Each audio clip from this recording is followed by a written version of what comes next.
kutembea? Unaweza kutembea? Dokta, naomba msaidie mwanangu dokta. Pole. Dokta. Mungu atakusaidia tena.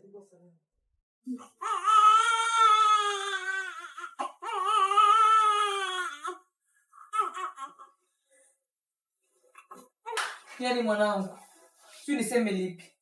Kwa maana uliponivua nguo mimi mamako. Mimi acha niondoke mwanangu. Yametosha. Mama. Kama kutokea imeshatokea hakuna jinsi. Mwisho wa siku mimi bado ni mwanangu tu mama. Haya, acha niondoke kwanza.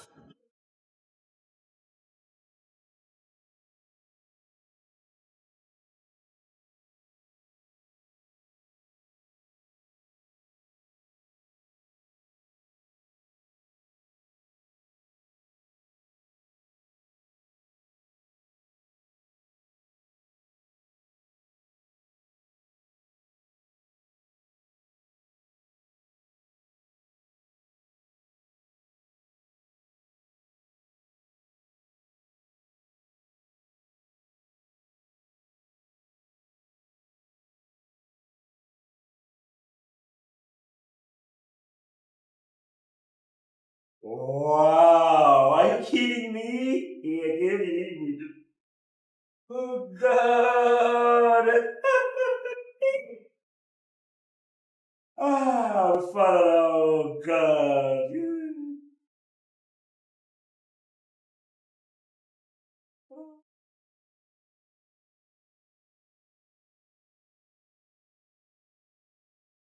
I love you. Nice.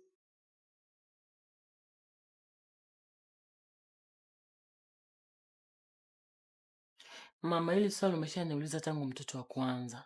Sasa hivi mtoto wa pili, nakwambia watoto utawaangalia nikiwa chuoni tu mama. Nauliza mara kwa mara kwa sababu wewe uko chuoni na mwezio hayuko hapo, yuko kikazi. Hivi hali itaendelea mpaka lini? Kwani mama, umechoka kulea wajukuu? Hapana. Sikatai kulea wajukuu. Ila mjua mnaondoka katika wakati mgumu. Kumbuka kwamba ndugu zangu hawajui kama nalea familia hiyo. Je, wakijua itakuwaje? Mama, mimi muda si mrefu nitamaliza chuo, nitarudi kwenye majukumu yangu. Nitalea watoto wangu mwenyewe. Na vipi kuhusu ndoa? Mtaendelea kuzaa tu bila ndoa? Kweli? Mama, kwa unataka ndoa itokee haraka? Ndio. Pamoja na yote, mimi sihitaji kuona mnazaa nje ya ndoa. Lakini nikiwaangalia, naona kama mnapendana. Fikiria mwanangu ninachokuambia hicho na ulifanyie kazi.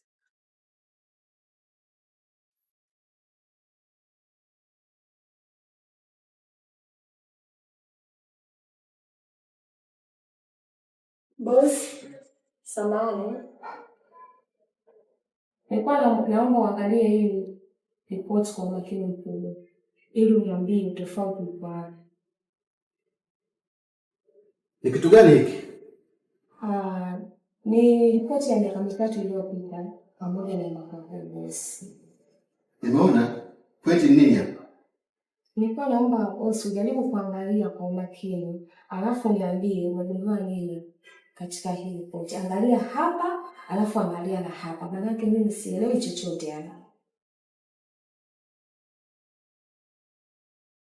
Hivi ndivyo hivi? Yeah, boss. Ni mwenyewe nimeshangaa kukuta kitu kama hiki ndani ya hii ripoti. Yaani sikutegemea.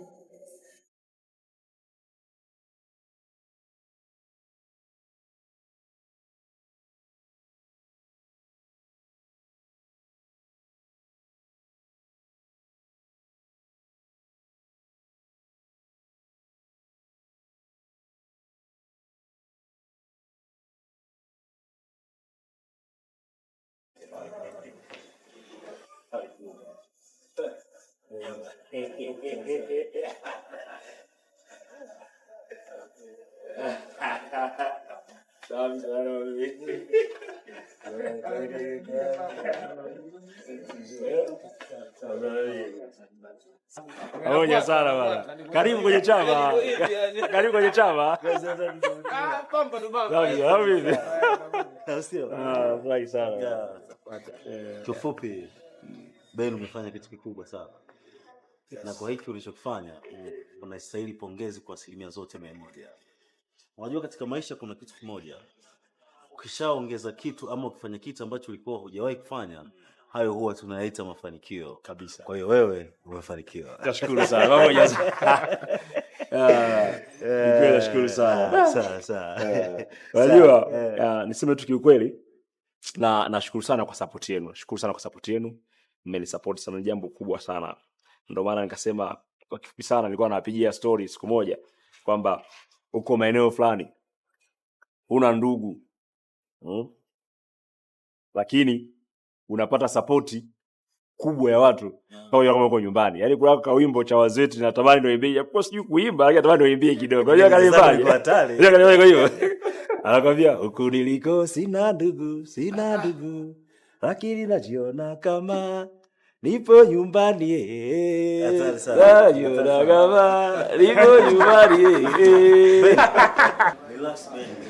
Hayo mambo huwa yanakuwa hivyo kufikia. Wasiwe na wasiwasi wewe.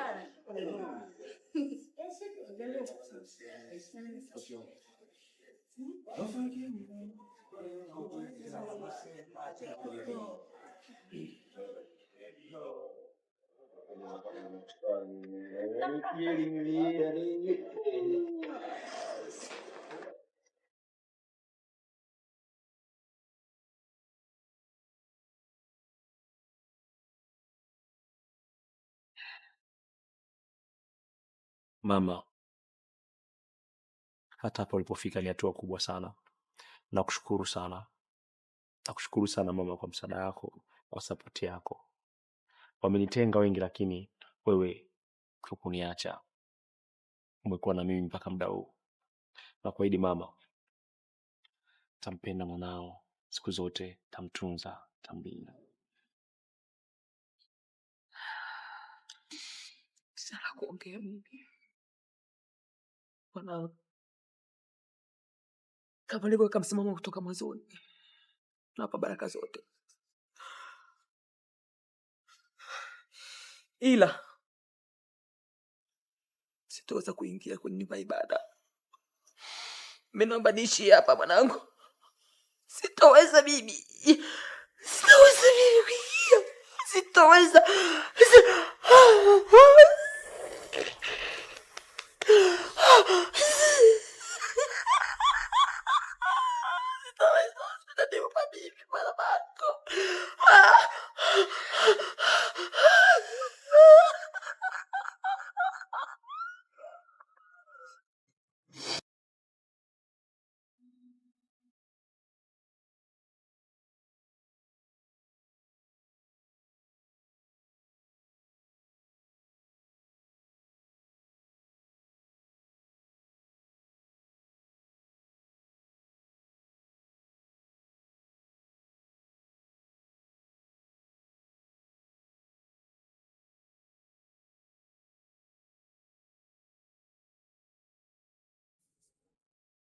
Kwa hiyo wewe ulifanya haya mambo kizani ni siri sio? Kwa nini unaongea hivyo? Wewe umewapa ruhusa hao wajinga na kanisani nasikia wewe kwamba umeingia. Na kupitia hili tutakuwajibisha katika familia. Dada, kweli mtoto wa imamu unadiriki kuingia kanisani na kuisaliti dini yako? Kweli? Jamani, semeni neno la kweli. Mimi siwezi kufanya hivyo. Na siwezi kuingia kanisani. Hata kama hujaingia. Je, sio kweli kwamba Busra ameolewa na yule kijana? Ni kweli niliwaelekeza. Tulishalikataa hilo toka muda mrefu na wewe mwenyewe tulikwambia. Lakini ukaamua wewe na huyo binti yako mkaamua kufanya siri. Sasa ujio wetu hapa, tulichokuja hapa ni kukwambia kwamba toka ulipofanya hilo jambo mpaka sasa wewe na sisi ukoo umejifuta. Tena kwa kuwa umeamua kusaliti hii dini, hata kwenye hii nyumba ya baba yetu tunakuomba uhame, unless atakaokukuta utajuta. Tena yoyote kati yetu atakapokufa hautomzika, na sisi atakaye kufa yoyote kati yetu hautomzika.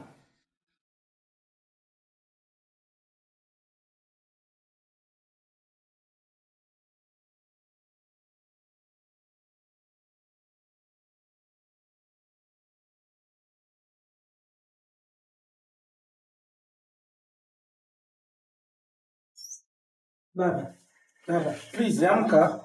Dada. Halo.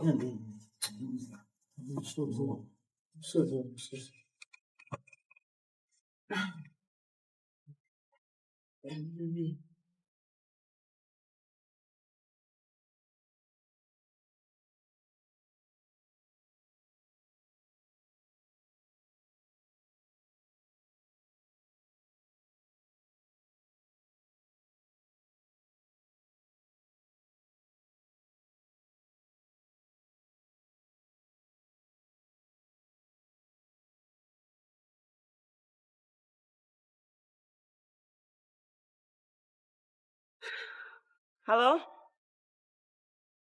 Ndiyo, ni mimi. What?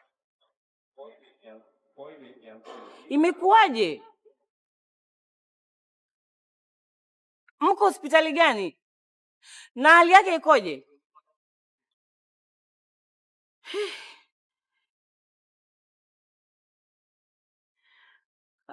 Sawa, asante. Nakuja.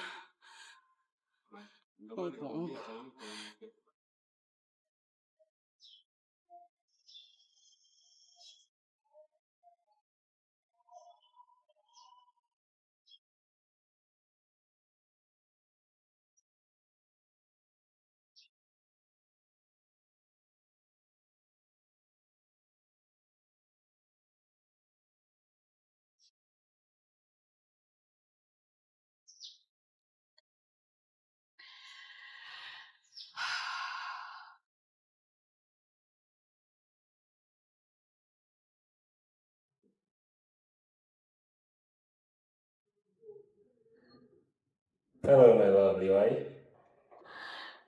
Ben, mama yangu amefariki. What? Oh, imekuwaje? Mbona alikuwa yuko vizuri tu? Nasikia alikuwa na kikao na wajomba. So from there mimi nimepigiwa simu, nilikuwa naingia darasani kwenye mtihani wangu wa mwisho. Nilifika hospitali nakuta hali yake sio nzuri.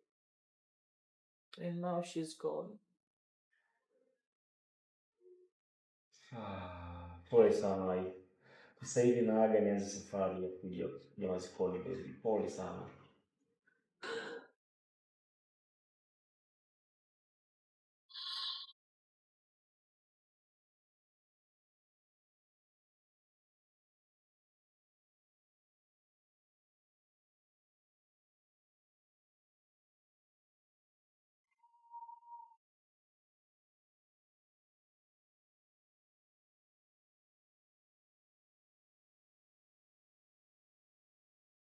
Habari yako Profesa? Musa. Nzuri. Karibu sana. Karibu keti. Asante. Profesa, mimi nilipata matatizo, nilifiwa na mama yangu. Na ndio tulikuwa tunajiandaa kufanya mtihani wako wa mwisho. Okay. Taarifa zako nilizipata kwa Dr. Omari. Kwa hiyo hukufanya sio mtihani? Sikufanya. Ila niliambiwa nikimaliza msiba nije nikuone. Kwa hiyo ndio umekuja? Ndiyo Profesa. Busra, mimi sina tatizo. Tatizo lipo kwako. Ndiyo, ni kweli Profesa, tatizo lipo kwangu. Lakini nilifiwa na mama yangu mzazi na sikuwa na jinsi ya kufanya. La hasha, simaanishi kwamba ukufiwa Busra. Unajua mimi nataka nini kwako, na ukizingatia baada ya mtihani huu tutaonana tena. Lakini hii ni haki yangu. Ni kweli,